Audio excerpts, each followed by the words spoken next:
विद्युत विभाग ने शिकायत दर्ज कराने जारी किया नंबर 1912। घंटों लगाने पर भी नहीं लगता है कॉल। 19 जिलों की विद्युत समस्या इसी नंबर पर होती है दर्ज, जबकि सुन पाते हैं सिर्फ 800 कॉल।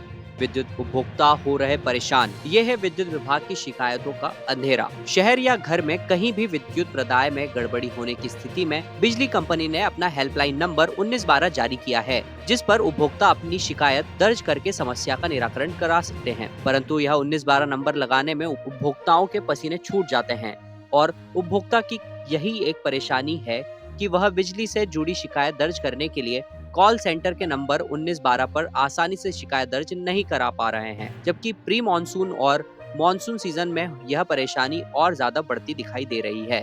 फिलहाल शहर में विद्युत कंपनी लाइट गुल कर शायद कोई रिकॉर्ड बनाने की होड़ में लगी हुई प्रतीत होती है। उसे आम जनता को इस भीषण गर्मी में किन किन परेशानियों का सामना करना पड़ रहा है, इससे विद्युत कंपनी को कोई सरोकार नहीं है।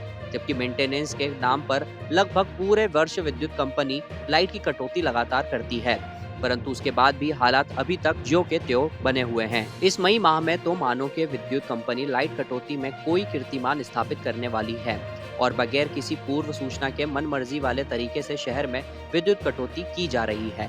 और जो शिकायत दर्ज करने के लिए नंबर जारी किया है, उस पर कॉल आसानी से लगना भी किसी वरदान मिलने से कम नहीं है।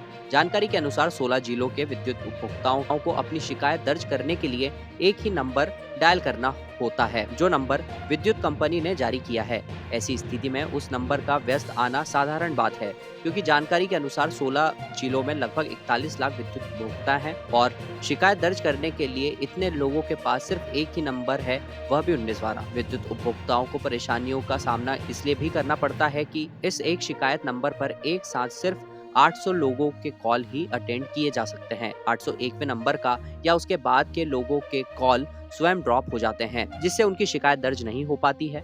और बता दें कि विद्युत कंपनी कॉल सेंटर का नंबर 1912 मध्य प्रदेश के तीनों विद्युत वितरण कंपनियों के उपभोक्ताओं के लिए है।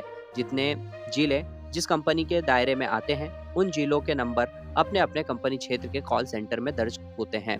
और फिलहाल विद्युत कंपनी अपने उपभोक्ताओं की समस्या हल करने की और अभी कोई ठोस कदम उठाने के पक्ष में भी नहीं दिखाई दे रही है। ब्रांडेड साइकिल की न्यू रेंज, कंफर्ट और स्टाइल का कॉम्बिनेशन 10 से 15% तक डिस्काउंट पर उपलब्ध। पता ER बाई गैलरी, LBS टावर, हॉस्पिटल चौराहा, बस स्टैंड रोड, हरदा। नजुल विभाग ने रेलवे स्टेशन समीप उन 50 दुकानदारों को दिया दुकान हटाने का नोटिस।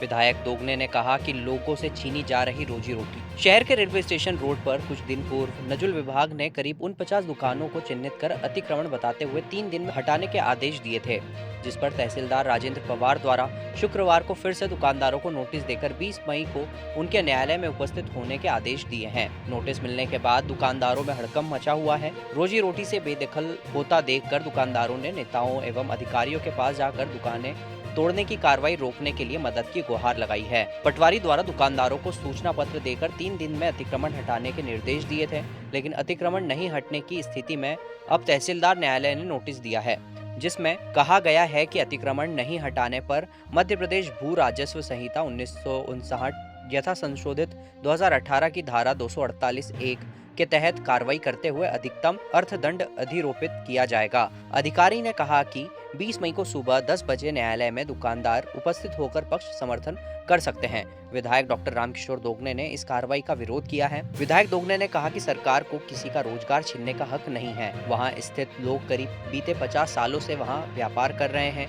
अगर उन्हें हटाया जाता है तो उन्हें दूसरी जगह उपलब्ध कराना भी सरकार की जवाबदारी है। कोई रोजगार कर रहा है, अपना पेट पाल रहा है, अपने बच्चे पाल रहा है, उसके पेट पे लात मार रहा है, ये सरकार का काम नहीं होता है।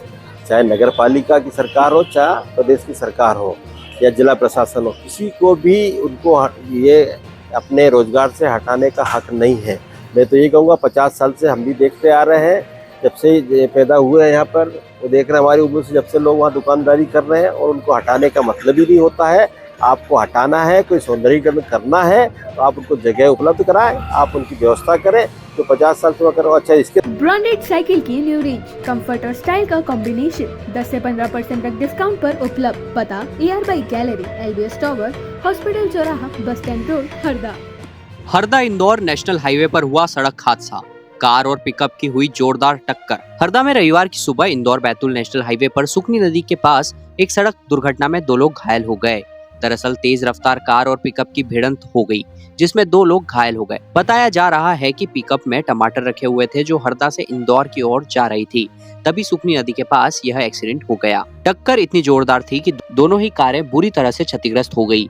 हालांकि दोनों घायलों का निजी अस्पताल में इलाज जारी है। ब्रांडेड साइकिल की न्यू रेंज, कंफर्ट और स्टाइल का कॉम्बिनेशन 10 से 15% तक डिस्काउंट पर उपलब्ध। पता ER बाई गैलरी, LBS टावर, हॉस्पिटल चौराहा, बस स्टैंड रोड, हरदा। चना, मसूर व सरसों उपार्जन के लिए 21 मई से पूर्व स्लॉट बुक कराएं। शासन के निर्देश अनुसार समर्थन मूल्य पर चना, मसूर एवं सरसों की उपार्जन के लिए 25 मार्च से 31 मई तक उपार्जन अवधि निर्धारित की गई है। उप संचालक कृषि JL काजदे ने बताया कि चना, मसूर व सरसों के उपार्जन के लिए स्लॉट बुकिंग उपार्जन की निर्धारित समयावधि के 10 दिन पूर्व अर्थात 21 मई तक हो सकेंगे। उन्होंने बताया कि जिला उपार्जन समिति के निर्णय अनुसार जिले में चना उपार्जन के लिए 45 तथा सरसों उपार्जन के लिए 7 उपार्जन केंद्र स्थापित किए गए हैं। उप संचालक काजदे ने जिले के किसानों से अनुरोध किया है कि स्लॉट बुकिंग के लिए निर्धारित अवधि के पूर्व स्लॉट बुक कराकर समय अवधि में निर्धारित उपार्जन केंद्रों पर अपनी फसल का उपार्जन कराएं। ब्रांडेड साइकिल की न्यू रेंज, कंफर्ट और स्टाइल का कॉम्बिनेशन 10 से 15% तक डिस्काउंट पर उपलब्ध। पता ER बाई गैलरी, LBS टावर, हॉस्पिटल चौराहा, बस स्टैंड रोड, हरदा।